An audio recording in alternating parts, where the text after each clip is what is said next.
I don't like China, but I like India. Very interesting information. नमस्ते, मेरा नाम MC केरोरिन है, जापानी रैपर हूँ. नमस्ते, मेरा नाम अबे singer. Yay! Abe-san. Yes. Today we watch India is reclaiming superpower to superpower. Superpower. Yeah. To superpower. I'm interested in it. Oh, have you been to India? No. No. Okay, so he haven't experienced India. So let's watch. The 21st century India is responding to globalization, and this is reflected in its transforming cityscapes. Mumbai, Mumbai. Very long the break. national capital region. Kolkata, Kolkata.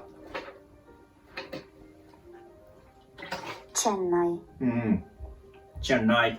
Beautiful. Hyderabad, Hyderabad. Bengaluru. Bengaluru. The change is becoming more and more visible. Visible.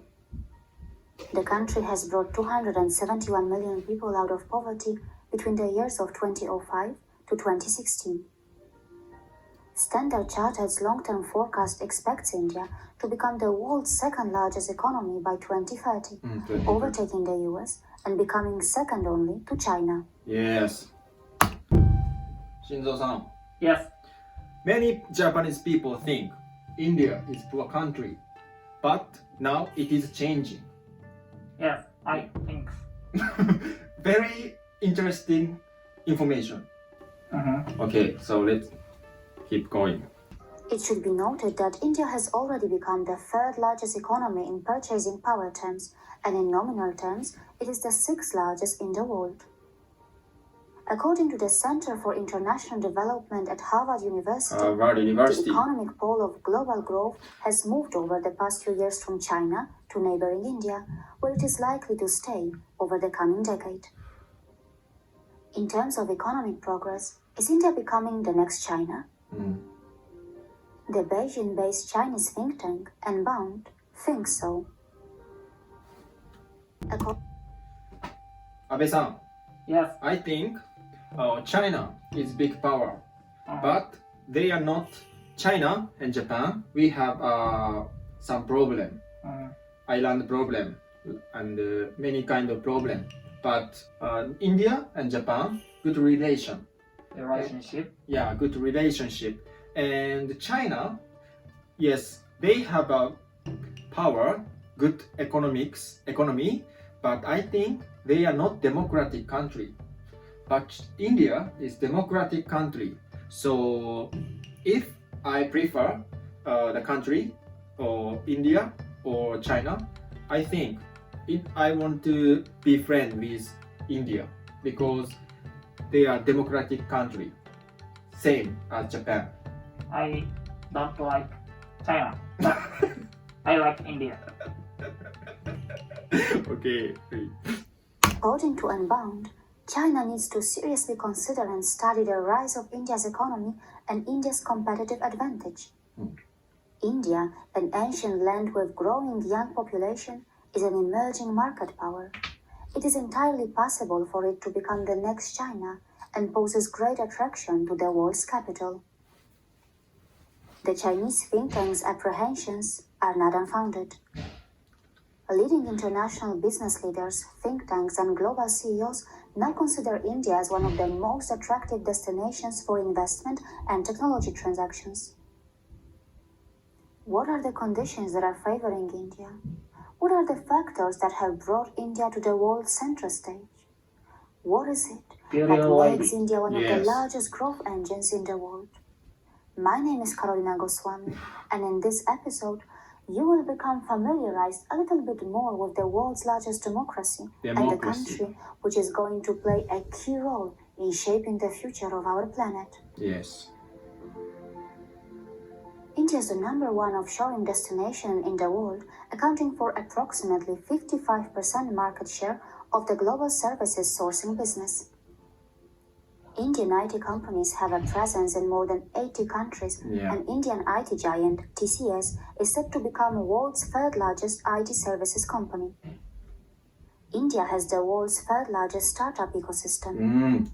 It is expected that by 2034, the Indian e-commerce industry will overtake the US to become the second largest e-commerce market. Yes. India already has the second largest telecom network in the world, and it is expected to have a total internet user base of more than 800 million by 2021. India has more than 250 million school-going students, which is more than any other country. The country has become the second largest market for e-learning after the US. A report by Ernst & Young stated that by 2030, the emergence of a robust higher education system would enable India to have more than 20 universities among the global top 200.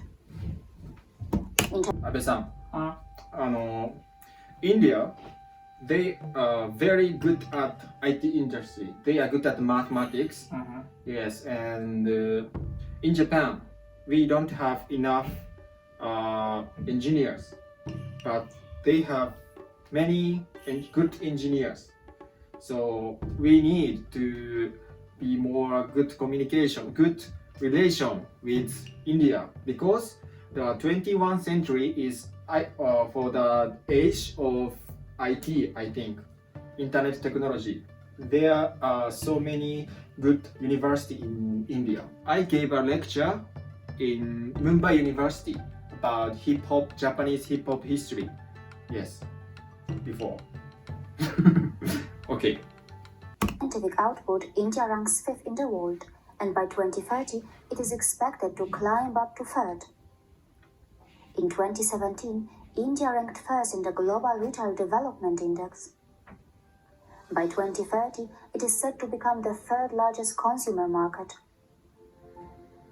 The number of operational airports in India will rise to 200 in 2 decades, and by 2024, it will overtake the UK to become the 3rd largest air passenger market. Ports, rail, highways, ambitious infrastructure projects are rapidly changing the face of India. The country is already building a bullet train infrastructure, and it is also working on the Hyperloop. India's state-of-the-art Train 18, which is a semi-high-speed indigenously built train, has already found many global admirers who have expressed an interest in importing it. India is already creating a web of modern urban metro networks in its big cities. After the completion of Phase 4, the Delhi Metro will become the 3rd largest metro network in the world, with a total length of approximately 450 kilometers. With more than 7,000 freight trains carrying 3 million tons of freight daily, and more than 12,000 passenger trains with 23 million travelers on board every day, the Indian Railways, with its 115,000 kilometer network and more than 7,000 stations, is among the world's largest. Spanning over 5.5 million kilometers, India has the world's 2nd largest road network, and by 2022, the country is expected to have a national highway network of 200,000 kilometers. India is the 2nd largest casting producer in the world. Casting producer. It is also the 2nd largest producer of steel and cement. The construction market in India will grow nearly twice as fast as China up to 2030, and the country is expected to overtake Japan to become the world's 3rd largest construction market by 2021. Thanks to these solid indicators, there shouldn't be any surprise that the Indian real estate industry is expected to be the 3rd largest in the world by 2030. India is already the 2nd largest mobile phone manufacturer in the world. It is the 3rd largest producer of coal and 4th largest producer of iron ore. The country is the world's largest cutting and polishing center for diamonds, and in 2017, it exported 75% of the world's polished diamonds. By 20... Abe-san, Yes. I think most of Japanese doesn't know about Indians' power of producing. I know. You know, of course, because you're Prime Minister. Yes. Yes. 2020, it is expected to become the 5th largest manufacturing country in the world. In 2017, India became the fourth largest auto market. It is already the largest manufacturer of two-wheelers and tractors in the world. It is the world's third largest heavy truck manufacturer and fourth largest car producer. By 2020, it is expected to become fourth largest manufacturer of automobiles globally, and the Indian auto components industry is set to become the third largest in the world by 2025. Jaguar, Range Rover, and SsangYong Motors are owned by Indian companies. Jaguar? India's national healthcare program, Ayushman Bharat, is the largest government-funded healthcare program in the world. The country also contributes immensely to global healthcare. Wow.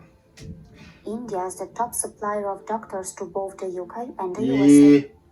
Indian hospitals receive nearly 500,000 international patients annually, and medical tourism in the country is expected to touch $8 billion by 2020. It is difficult to imagine how the world would be able to combat AIDS without Indian input. Globally, over 80% of the antiretroviral drugs which are used to combat AIDS are supplied by India. 30% of the annual UNICEF requirement of antiretroviral drugs is supplied by India. Indian drugs are exported to more than 200 countries in the world. Since India is the largest provider of generic drugs globally, it is also known as the pharmacy of the world. Pharmacy of the world. 25% of all medicines in the UK are sourced from India.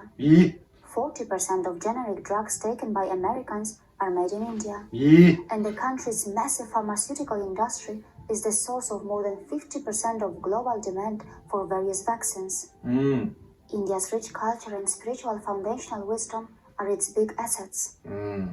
It is the land which gave birth to pro-environment traditions like aparigraha. It shouldn't be a surprise that India secured the best score in the Green Dex survey and emerged as one of the least wasteful economies. This is a Karbi traditional home. These traditional tribal homes are one of the finest displays of India's rich heritage. They represent a combination of intelligent engineering and sustainable living, which is totally relevant in the 21st century. The Indian state, Sikkim, has become the role model for the entire world in organic farming. It is the world's first 100% organic state. 500% organic. Fruit and vegetable production, tea production, silk production, bamboo genetic resources. India ranks second in the world in all these departments. In other agricultural commodities like rice, wheat, and pulses, it is also among the top producers. With as many as 8,000 species, India is the world's second largest exporter of medicinal plants.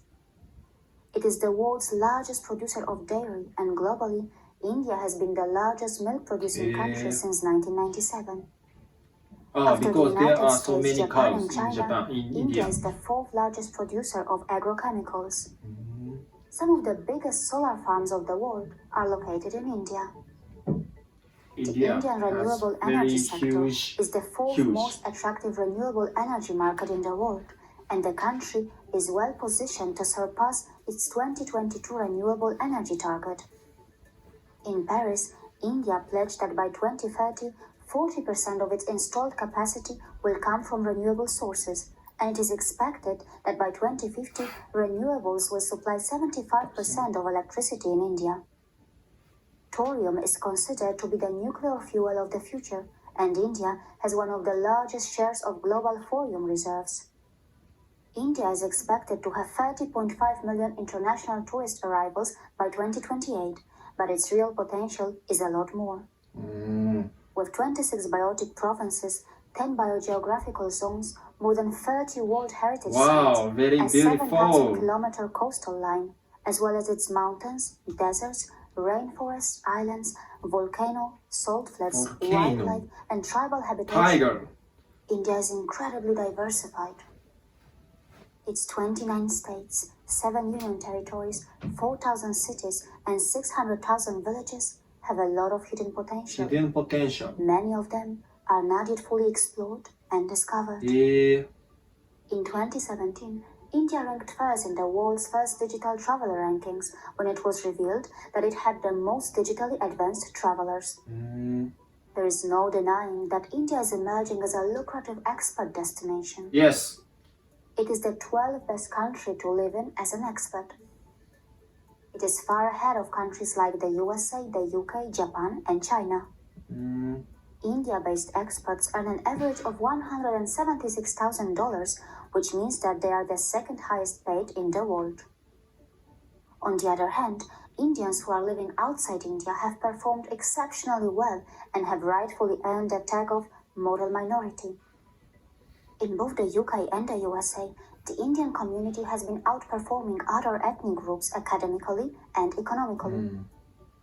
India is also the world's top recipient of remittances, as its diaspora sent $79 billion back home in 2018. The country is also expected to benefit from the reverse brain drain. Brain drain? From its film industry to its space agency and defense, India's growth can be seen across a very broad spectrum. In terms of ticket sales and number of films made, India has the world's largest film industry. Yes, I know. India is a nuclear-armed nation, and its military is the fourth strongest in the world. Its space agency, ISRO, has already reached Mars, and now it is planning to send humans to space. There are so many engineers in It has NASA. launched hundreds of foreign satellites for multiple developed and developing nations. This may all sound very impressive, but for India, this is just the beginning. It Yes, wants this to is attain just the beginning. self-dependence in core technologies, and it wants to participate in the fourth industrial revolution. But will India be able to earn its rightful place in the powerful and influential global forums which are dominated by the Western nations? Will India be able to help those forums become truly global and truly democratic by challenging the existing supremacy of the Western powers? Will India be able to protect its citizens from tech colonization? And will it be able to have a stronger voice in the global media? Will India be able to protect its identity from the Western religious and commercial monocultures which are homogenizing its cultures and diversity? Will it be able to learn the best global practices, and will it be able to preserve the best that it has? Unlike others, will India be able to use its science for global public good and not just for commercial returns? Beautiful. Those who are concerned about India's economic development's impact on the environment should also understand that India's historical emissions are extremely low in comparison to other global powers. Just because the financial prosperity of many developed nations and colonial powers came at a cost to the environment and through the misery of colonized nations, it does not mean that there are no other ways to walk the path to prosperity. Through its approach of universal familyhood, which is rooted in its ancient foundational wisdom, India is practicing what others could only preach. The world should take note of that. See you again. See you again.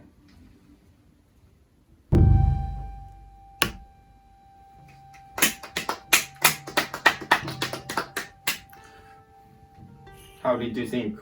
Very good. Very good. But she introduced a lot of good points about India. Yeah. But how about another case? How many people arrested in a year in India? So I want to know the dark side about India. Yes, yes. Both good points and dark side. I want to know. Okay. Okay, so it's very, very interesting. Good video. 1 minute Japanese lesson. Today, I'm going to teach you how to say Welcome to Japan. 日本へようこそ。日本へようこそ。日本へようこそ。So you can put your place name. Welcome to ようこそ You can put your place name here. So you can use by today. 日本へようこそ。日本へようこそ。日本へようこそ。日本へようこそ。Okay. Okay. Thank you for watching my video. If you like this video, please subscribe and comment and share please. Okay. धन्यवाद. धन्यवाद. फिर मिलेंगे. फिर मिलेंगे.